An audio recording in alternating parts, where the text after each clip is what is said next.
any earlier than this point. Good morning, everybody, and happy Friday, and happy end of week 3 of our 9-week session. We're 1/3 of the way there.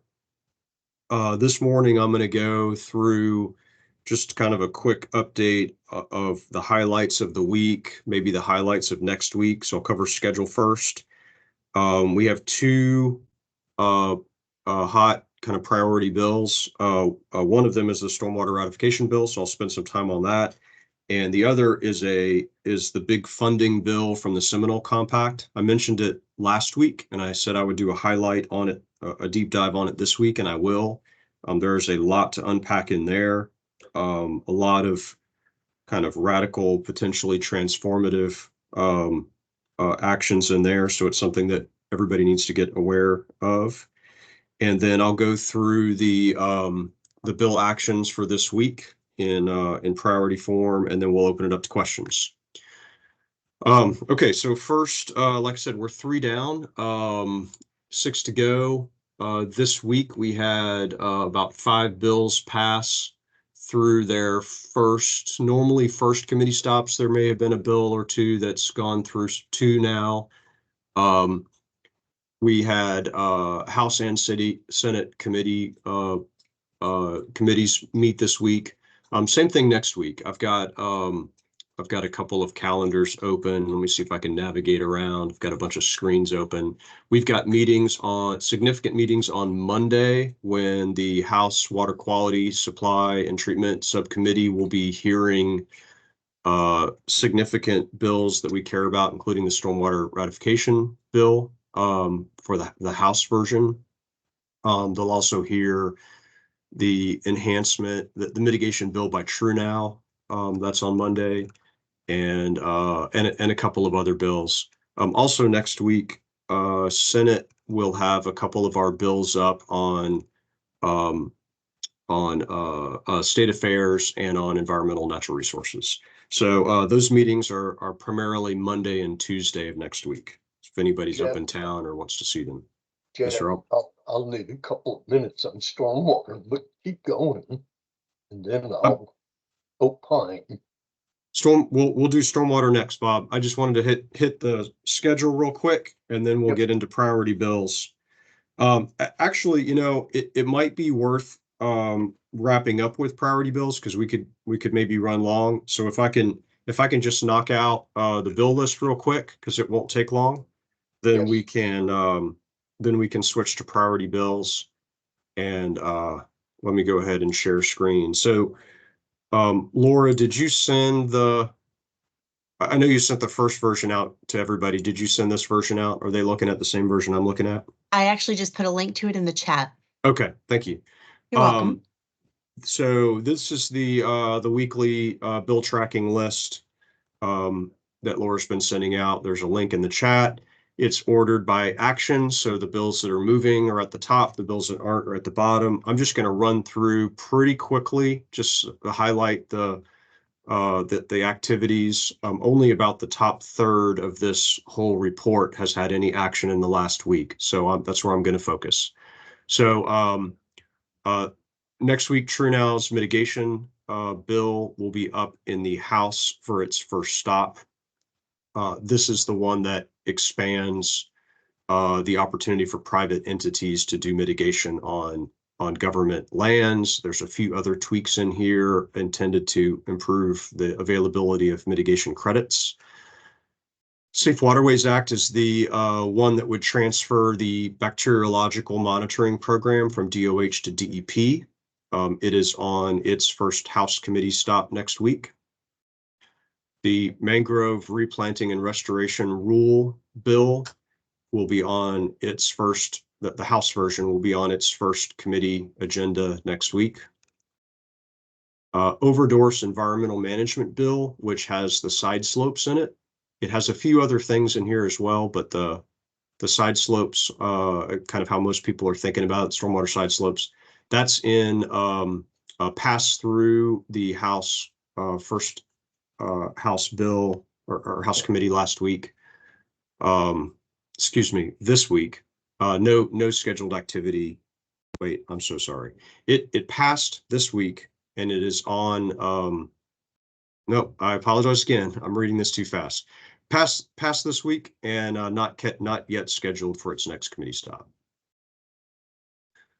Okay, funding bill 1638. I want to spend some time on this. It went through the Senate passed it through its first committee of reference this week unanimously. I am going to do a 5-minute, maybe 10-minute deep dive on this bill in just a second after we get done with the rest of this. The stormwater ratification bill in the Senate passed through its first committee stop. Yesterday, the House subcommittee on water quality supply and treatment just issued its committee bill, and it will be up on Monday. We are going to spend time on the stormwater ratification bill. The PFAS and dioxane pre-treatment initiative bill passed through the Senate, its first stop this week. Blue economy was withdrawn, just FYI. So it looks like this bill is dead for this year. And environmental management by Burgess, which has the side slopes and a few other things in it. This is more or less the companion to Overdorf's bill. It's on its first committee stop next week. Regulation of water resources by Trumbull. This is the water well contractor license bill. It's up next week for the first time. Drinking water standards by Stewart, which is the one for dioxane statewide drinking water MCL by Stewart. It passed its first stop. And then at this point, these are the rest of the report are bills that have either had some action in the second week or first week, but nothing this week, or haven't had any action at all. So I'm just going to stop so we can spend our time on the two priority bills this week.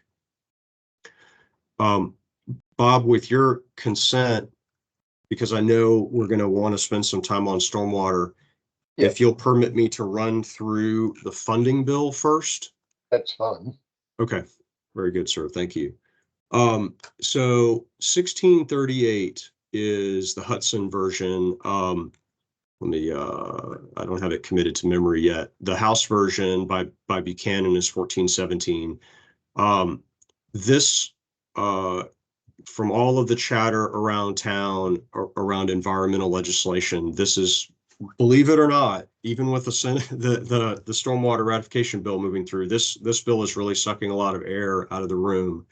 Like I said, it's going to be transformative in a number of ways. So I'm going to walk you through 1638. The bill is only 13 pages long, so it's got a lot of meat in it for such a compact bill. So it's worth a 10-minute read. But I have done just an outline of it, which I can put up here on the screen, which I think will just be a little easier to digest. Let me make it a little bit bigger. Sorry about that. All right, hopefully y'all can see this. So first of all, this is the purpose of the program is to create is to take the money coming in, 96% of the Seminole Compact money coming in every that would be coming in every year. And I have not seen any revenue estimates for this yet, so I'm not going to pretend to, know this is going to be 100 million a year or $1 billion a year. I don't even have that yet figured out, but I'm going to figure that out. But this is intended to do dedicated funding for conservation lands and clean water infrastructure. This is kind of the purpose and intent of this new program. I've numbered this by section, not by kind of organizationally. This is just how it's laid out in the bill. This is really what sets up what the bill does. This first section creates a new grant program in statute, and it was listed first for some reason, but But among other things, so let me talk about kind of the purpose, and then I'll break down the various pieces. So it's dedicated funding for conservation lands and clean water infrastructure. So there's a lot of things packed into that. On the conservation land side, there are dedicated funds for conservation easements, for ag lands, for ranch lands, conservation easements, and land acquisition for wildlife corridor acquisition or protection. Also in there for endangered species, the panther is specifically mentioned. Expanding access to parks and trails is mentioned. And then the second chunk of this, the clean water infrastructure piece, I think will be probably more interesting to most of this group. It creates the water quality work program. So new statute 4030676 lays out a purpose, which is comprehensive statewide assessment of critical water quality projects, predictable financing options for local governments to implement such projects on a set schedule, and a data-driven methodology for prioritization of funding. So water quality work program has a few different parts to it. It has a revolving loan program, which are interest-free 20-year loans to local governments. Right now, there are 2 categories of eligible projects, but there is placeholder language for expanding project criteria and priorities in the future and a methodology for doing that. But right now, constructing, upgrading, or expanding wastewater plants to AWT and septic to sewer are the 2 categories. The 5-year work program is to be developed and implemented by DEP. The first year commences July 1, 2025. And get this, folks, Fort Myers, Florida Gulf Coast University Water School, Fort Myers, Florida, is in charge of this whole thing. Not in charge of it, DEP's in charge of it, but is the back office to DEP to put all of this together.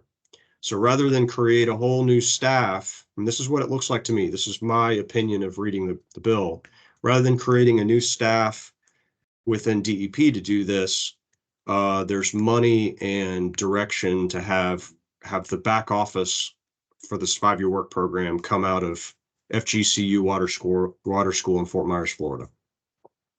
So the water school is going to get an appropriation of 5 plus 25, so $30 million to develop the project criteria and priorities. The water school is going to make recommendations for expanded eligibility and priority. So this is new types of projects in the future and how to prioritize those. The water school is going to establish a data-driven framework, and the water school is going to promote or encourage efficiency through cross-jurisdictional planning. So this, folks, is a way to, not do this water management district by water management district or, region, districts of DOT or any other. This is supposed to be a statewide look by a university. The water school is going to create a Florida water quality study, including the root cause analysis of impairments in the these 6 major river systems: Apalachicola, Caloosahatchee, Indian River, Peace River, St. Johns River, and Suwannee River. I noticed the Kissimmee and Okeechobee are not in here. Thought that was interesting. Just thought I would make a note of that. It adds this new water quality work program to the current water protection and sustainability program grant. So this is where the water quality improvement grants are coming from. So that water quality work program is moved to that section of statute. And then the rest of it, the next 6 sections of the bill start to hand out the money from the compact for the current fiscal year. So $5 million for FWC land management activities. I'm sorry, $5 million is to IFAS to study the FWC land management activities and send a report back to the legislature by next January.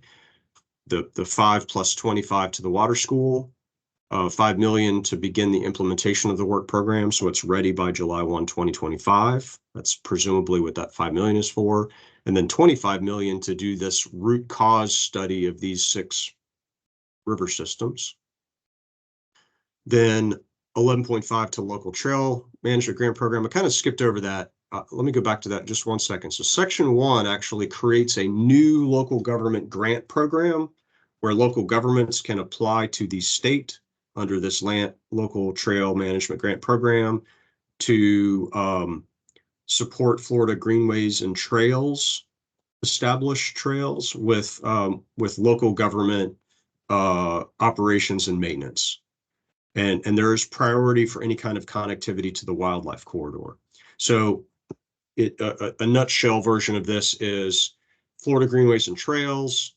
Maybe they don't have enough staff, or I mean, I don't know what problem is trying to be solved here, but it expands the opportunity, or creates the opportunity for local government to go get a grant to help Florida greenways and trails do O&M on Florida trails.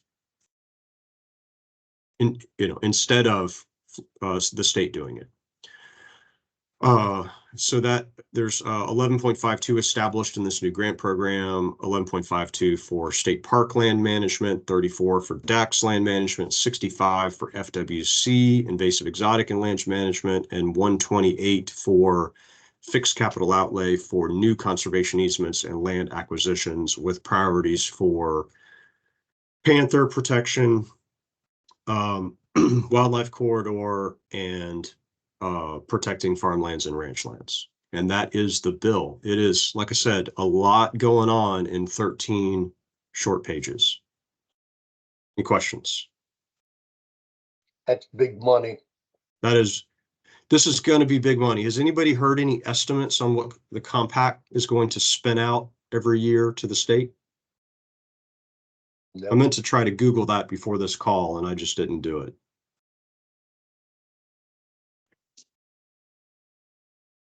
Okay, I'll find that out. It should be a relatively quick answer. I'm sure people are speculating already what this is going to send out. This work program idea is something that the Water Resources Committee has been talking about for what? Do we have anybody on from there, Brent or Michael, or I don't know. We've been talking about it for 6 or 8 years. So it looks like it's finally here. I don't recall it coming up. I don't. It's new to me. Jeff, just one of the things that we talked about yesterday is when you have a funding, this Gary Ward funding source specified like this, start to put in a yearly escalator, inflation 2%, 3%, or something like that. We take the example of the beach fill, 50 million got cited back in the 90s, and it's still 50 million as the starting point for budgets of that type. And we've got the same mess with the 20 million stewardship fund for Monroe County, the area of state critical concern. So one of the reasons for this bill is to start making budgeting a lot easier for the legislature. They don't want to work about this stuff, and they get a lot of man hours put into budgeting, which is part of their real job. But so the idea of putting an inflation factor on needs to be really considered. Laura, thank you so much for the quick Google. 500 million is an early estimate on annual revenue coming in through the compact. So it is not close to the entire DEP budget, which is in the 2.4 billion-ish range nowadays, but it's a big chunk of money.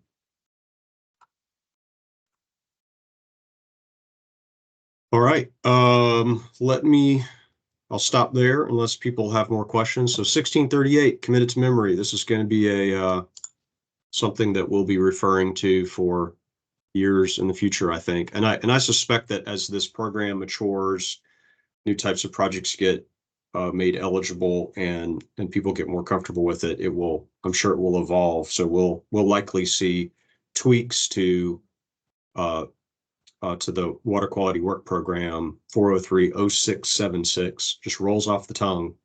We'll probably be seeing tweaks to that over the next several legislative cycles. All right. Stormwater ratification. So if you were not on the email chains starting with the flurry of activity Monday night and Tuesday when the Senate bill popped and hit its first committee, then let me just recap. So we were, I think last week we were I opined, I was wrong, that the word on the street was we would see a clean ratification bill, meaning simply ratifying the rules adopted last year, no changes. What actually came out was a clean-ish, not quite clean.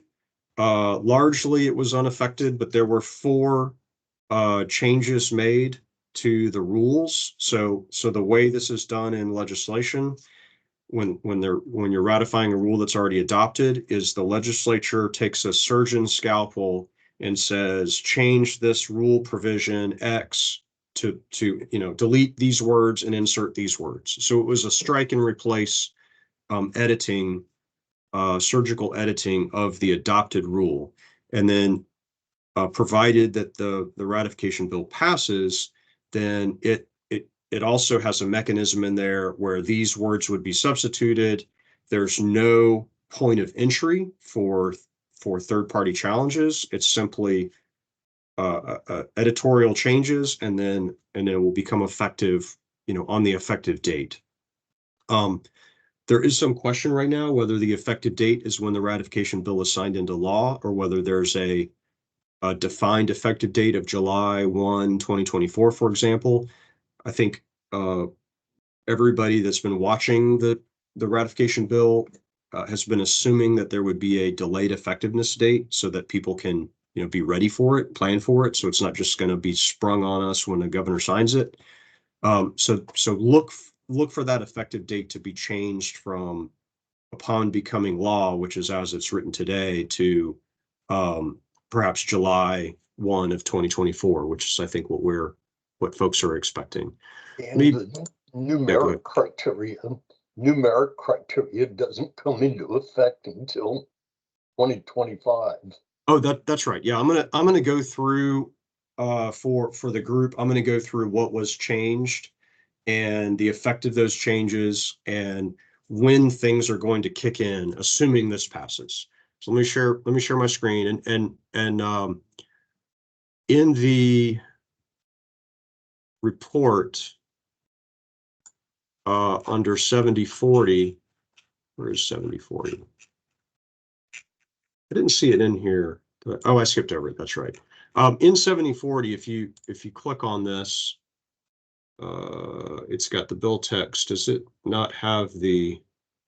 Okay, I'm gonna send or Laura, if you can go to the House or Senate side and pull the not just the bill, but the bill analysis. I think folks ought to have the bill analysis. It's not in the lobby tools link. You have to go to the bill page on the House or Senate side.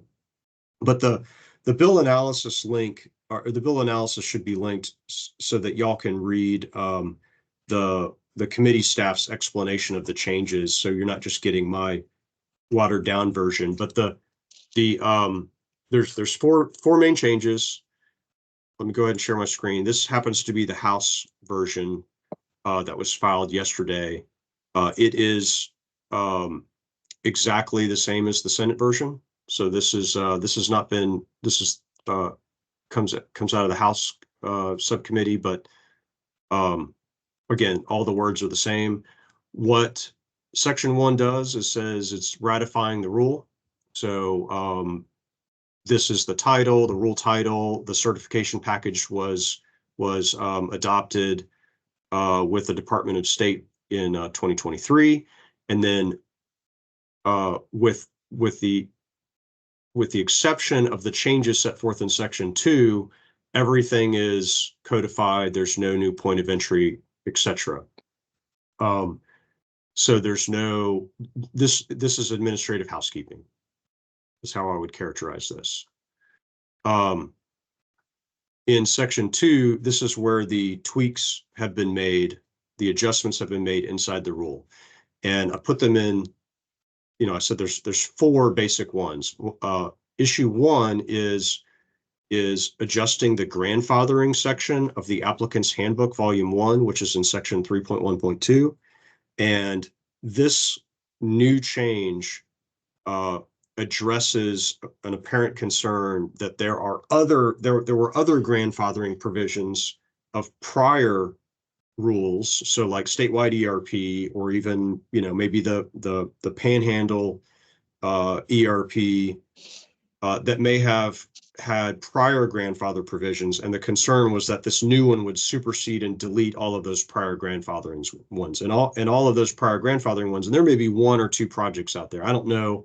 Maybe there's a dozen, but the point is the concern was that this new rule would sunset prior legal grandfathering provisions. So this first provision is intended to capture and retain any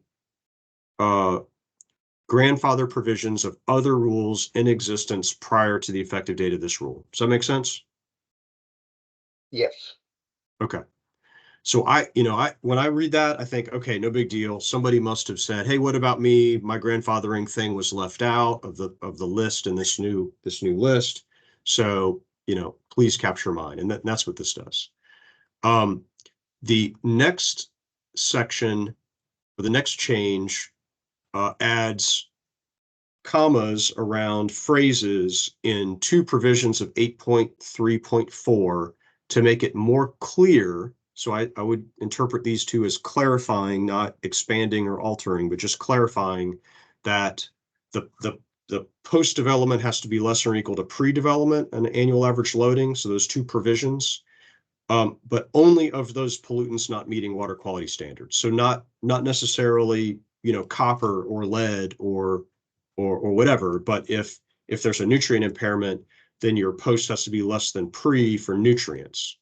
So by adding a comma here and here, the belief was that it clarified that it's just that this post is less than pre, has to be just for those pollutants not meeting water quality standards. So clarifying is how this was explained, and even the staff committee bill analysis said the same thing. Okay. The next one is more significant. So, and this one, I'm going to talk and try to explain it, but it may be easier to put up the table that's in the bill analysis. So I'm going to probably pause here for a second because I have a hard time finding stuff and talking at the same time, but I'll put the table up on my screen that is in the bill analysis after this short explanation. So in current adopted rule in the applicant's handbook, there's a methodology in redevelopment where you can meet, you have to meet either the strict criteria in 8.3.2 through 8.3.4, or, and then again, this is limited to redevelopment, you can provide an alternative level of treatment. And the alternative level of treatment is less. It's a reliever. So instead of 80-55 for TPTN, it's 80-45 for TPTN. So you see this change right here. That alternative level of treatment provision was not available in the current rule for impaired watersheds. So it eliminated the opportunity in an impaired watershed to take advantage of the redevelopment alternative level of treatment criterion. And so this was changed so that if you are in an impaired watershed, you can use this alternative level of treatment now.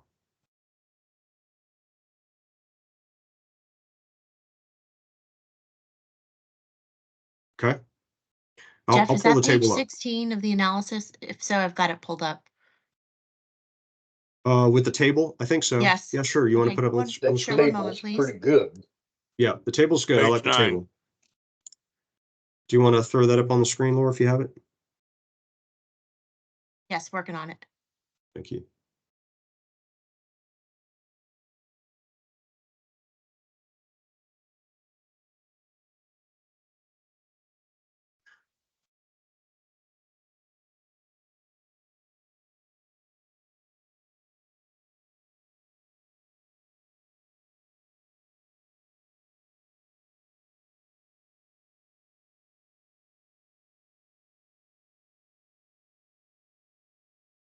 Overpromise, underdeliver. One moment, please. That's all right. Just scroll down. You're on the right thing. Page 9.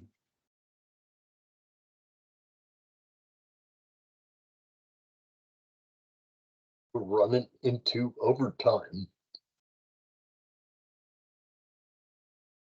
The last change, while we're getting to the table, is it has to do with O&M entities and the way they conduct their inspections. And there are two categories of inspections, one in South Florida Water Management District and another in DAX that had existing rules. And so this last change incorporated those rules. So it said that the change is all operation and maintenance activity or entities shall conduct inspections in accordance with the rule, except when you are specifically covered under the South Florida Water Management District Rule 40E63 or the DAX rule, Title 5M, Section 43067. So it brought in more specific O&M requirements that were already in other rule, and so that's the change. Those are the four highlights. So this table explains. Wait, this doesn't look right. There's a currently required and proposed required. There's a different table. Yeah, this is the House version, and maybe the Senate, maybe the staff analysis is a little different. So let me get I have the one from the Senate. As I emailed it to everybody.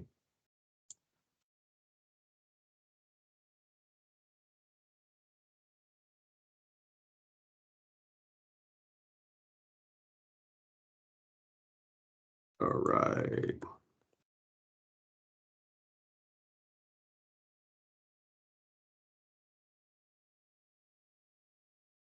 All right, here we go.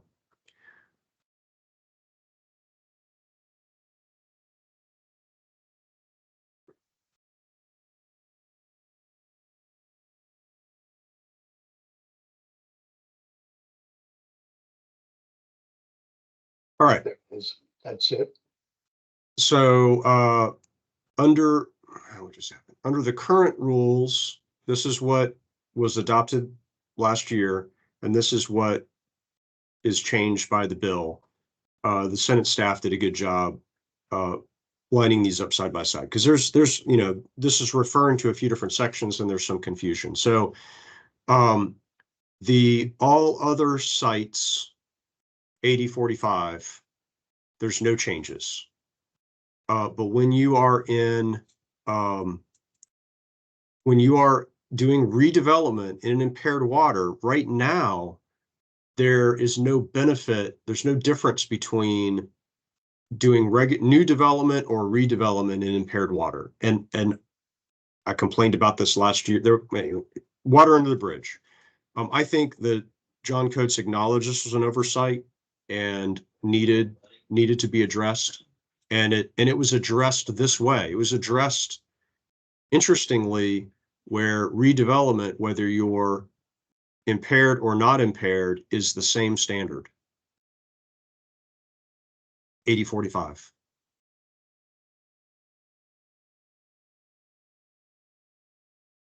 Which is good. Which is good. Which means the policy preference for redevelopment over greenfield development is firmly established in the new rule. There you have an advantage when you're doing redevelopment. And so now, you know, fast forward to implementation, which is indeed still because of the grandfathering provisions, and you have to read them carefully. But these new reduction requirements, all these percentages you see on the screen, are not required for projects that are complete prior to effective date plus 12 months. So should be July 1, 2025. If they don't change the way it's written right now, it'll be 12 months after the ratification bill is signed, which could be any time after session or when the governor gets it and signs it. But that's, you know, probably horrifying to the department that's like that, because that means nobody knows when it's going to kick in. Let me go ahead and opine on a couple of things. One is the estimated regulatory cost is huge. That was even admitted by the department at $1.5 billion in 5 years. And it's easy to confuse that with, well, is that the land development impact, or is that just regulatory costs? And so the numbers now are floating around anywhere from 1.1 billion to, and that's only over 5 years. Comment number one. Comment number two, last year where we got a black eye was, we said these numbers are arbitrary. They're not science-based like the statute required. That still applies today. They are not science-based. It's more of a dartboard approach, just like that were done back in the 80s. I'm not saying let's go ahead and oppose it, but these are things I'm seeing. The other one is I just realized there's required inspections. I oppose that for engineering water management systems. And then I sat and watched the biologist go ahead and implement 5-year monitoring plans. And they're raking in a bunch of money on just post-project income based on looking at all of the Walmarts in the world and the number of shopping carts in the dry detention areas. Yeah, we need inspections. The last item is when the impaired water list first started, everybody kept saying it's planning tool. It's planning tool. This is just for local governments to realize there's something that needs to be done. Now it's been married to a regulatory program for the first time. And I'm not sure that that's good, but I don't know. Again, I don't see a reason for us to take another black eye and oppose it. John Coates has done a pretty good job at keeping this under control. And I just don't think we should oppose it, nor should we support it. End of commentary. Well, Gary Ward, just as a matter of interest, if you break out the rule in parts, obviously the dam safety is one issue that probably needs to be supported. And I think you never want to be all in or all out, as Bob just said, but there are things that can be characterized and written up. But my big problem was after spending all 2 days in Tallahassee, and if you just get a hold of people eyeball to eyeball, they start to tell you what they're doing. The basics of the regulatory cost estimate has been revised, and there are numerous numbers. If you look at the Senate staff analysis, their numbers are different than the numbers in the House that came out at 4 o'clock yesterday.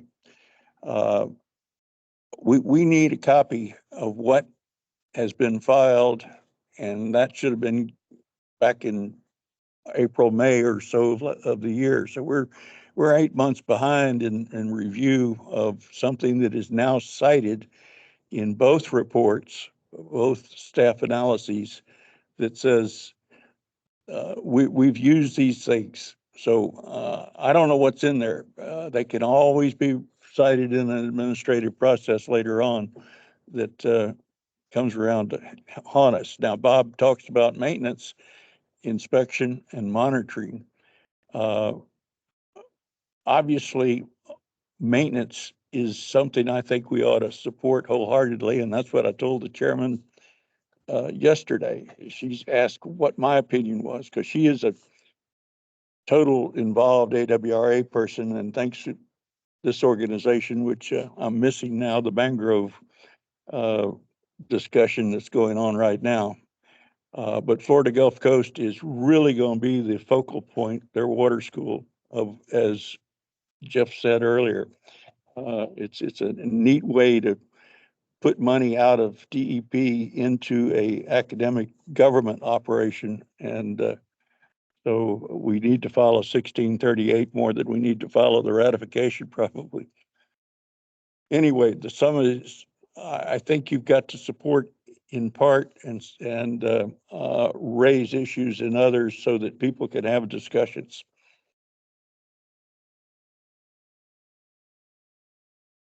Yeah, the dollar amounts that are floating around, it's huge numbers. I've been around a little while and seen economic impact statements.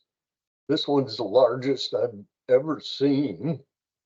It has not raised a huge amount of concern. Well, it's down. If you want another tout the engineering society, we probably saved them 200,000 if those numbers are right. 200 million. 200 million used to be a big number. My landlord thought 100 million rainy day fund was a big deal in 1980, but it's no longer a big deal. Yeah. That's all I got, Jeff. Thank you. Well, one more thing. I sent to the committee yesterday a 3-page handout that the DEP lobbyist showed up at the committee chair's office and gave it to Ms. Curtin, who is the policy chief. And so she had the smarts to say, hey, how about a copy for me? And then Ward got a copy also because it's public record. But we need to send that out to all 3,000 members of FES and let them understand what's going on. The best thing this organization can do is communication. And if you've got 3,000 members, then all of a sudden knowing the details of what the department says is the impacts of this and what the numbers are, which those numbers, by the way, are different in dollars than the 3 economic statements cited. Yeah, Jeff, I think you got the email, but I'll send it to Laura. It also, Gary, thanks for sending this. I think this is the same handout. I've got a copy here in the office, so I will confirm this. I think this is the handout that they were using Or over Senate. the last.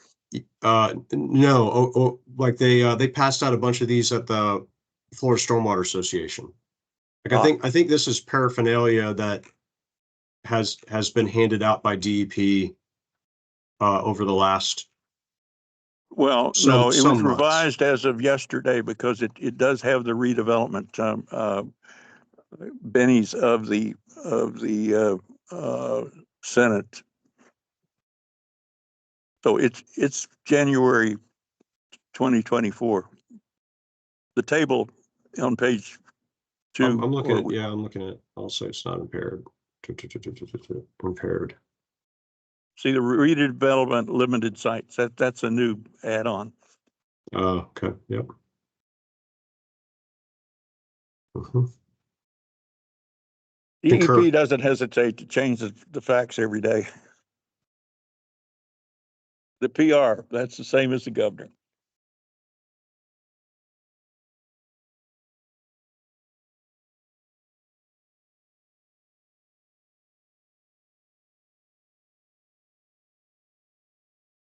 All right.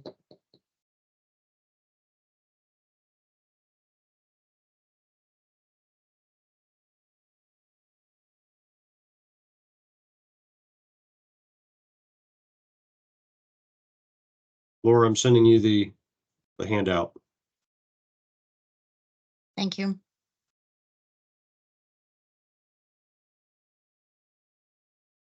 Yeah, that's the one that's got different dollar amounts than,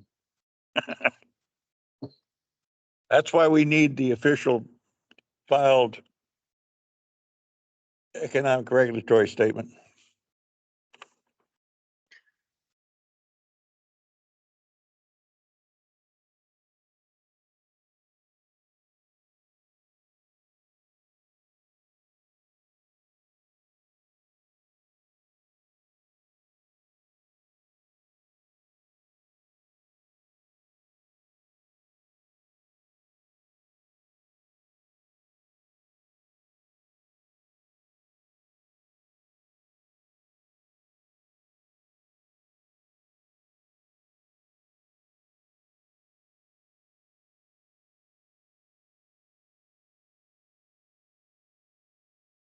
Any other questions, comments, criticisms, or concerns?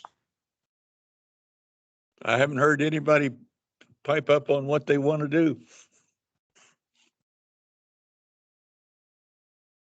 I heard Bob pipe up. Well, he's Yeah. the chair, so he might be able to make the decision. well, I'll Well, send and- out, I'll and this send out is- something today to Laura to get a consensus, because ACEC is put their position as neutral. I need to come up with something for FES, and that'll come out today. And Bob, this is Kelly. I'd say we're probably neutral on it. I mean, I don't know how we could oppose, but I do think we need to move forward and get some science behind Yeah, this we can and still to, take, you know, we can still take that position. Well, But Yeah, that's what and I told that's- the chairman yesterday. She wanted my opinion, that I couldn't give her a blanket opinion.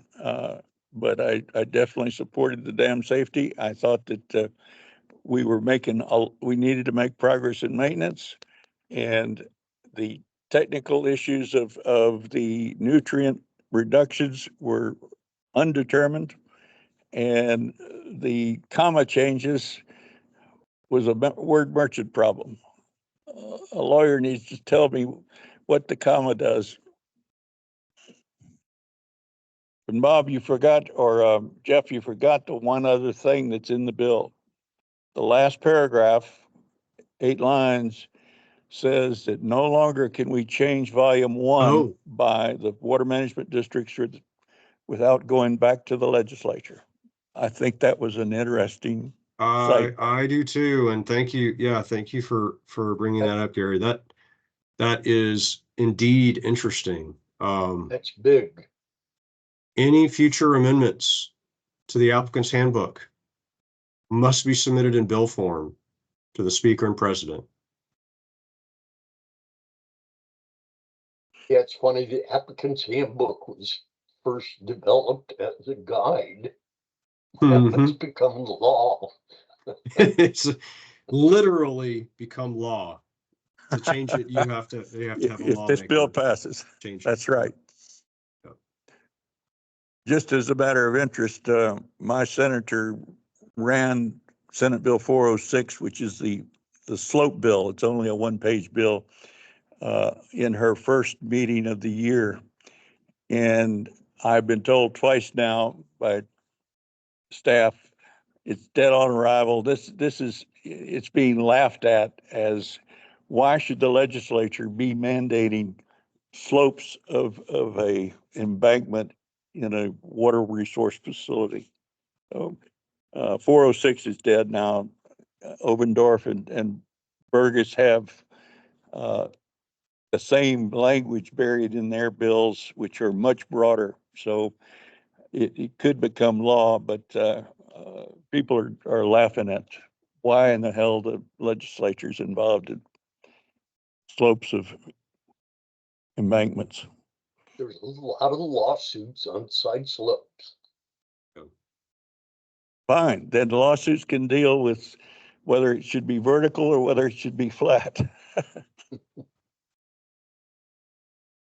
Not the legislature.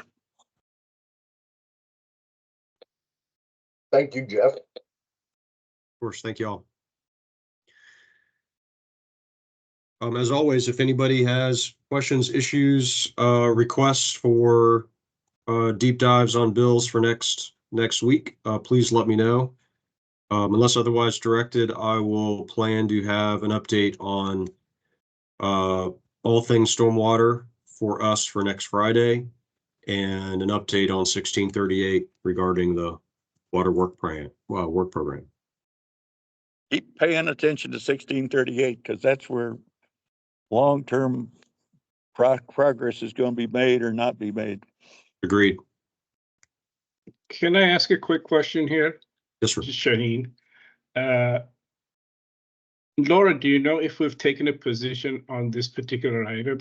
Because the last time I checked, we had taken no position, and I am not sure if CLGR has even looked at this as a bill that we want to deal with at this point. Does it need to go to CLGR to take a look at it and decide which way we want to go? Because I think at this point, we're still neutral. I think it's going to be discussed today at CLGR at Okay, 11. just wanted to make sure that it's going there. We're talking 1638. Yeah, I could see water resources being supportive of 1638. I'm sitting with a meeting with 200 people. Guarantee you they're supportive. It's their paycheck for years. Hey, Jeff, would you be able to join us here at 11 for the CLGR committee? Yes, sir. Thank you. Do you Thank have you. that? You have the info, don't you, Jeff? I do indeed. Okay. Very good. You might as well bounce the two ratification PCBs on them also. I just do what I'm told, Gary. I understand, but I'm making the point now. Discussion needs to happen. That's what gets things done.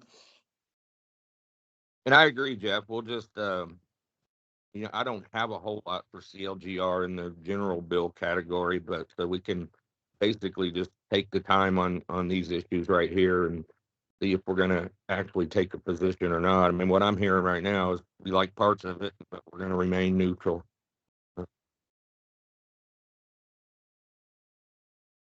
And that, they can weigh in themselves, and plus you've got ACEC and FES at the table in that meeting. So Maybe CLGR could recommend moving the UF engineering school down to Fort Myers. I'm not sure we have that power. Open up a satellite campus. Open a real can of worms. Well, I believe they are at least have an FES chapter now. We've been donating quite a bit and spending. Feely did a lot of projects, so we do at least have an opening with them. They've got better participation of the students than Florida does. Is it a coincidence that the chancellor of the university system was the president of FGCU? No. Nor is it a coincidence that the last prior DEP secretary is a trustee, presidential fellow at the water school, Noah Vallenstein. That's good. Well, on that note, general bill update is next. All right. All right. Thank Thank you, everybody. Thank you, Have a Jeff. great weekend. Talk to y'all in a bit. Thanks. Thank you.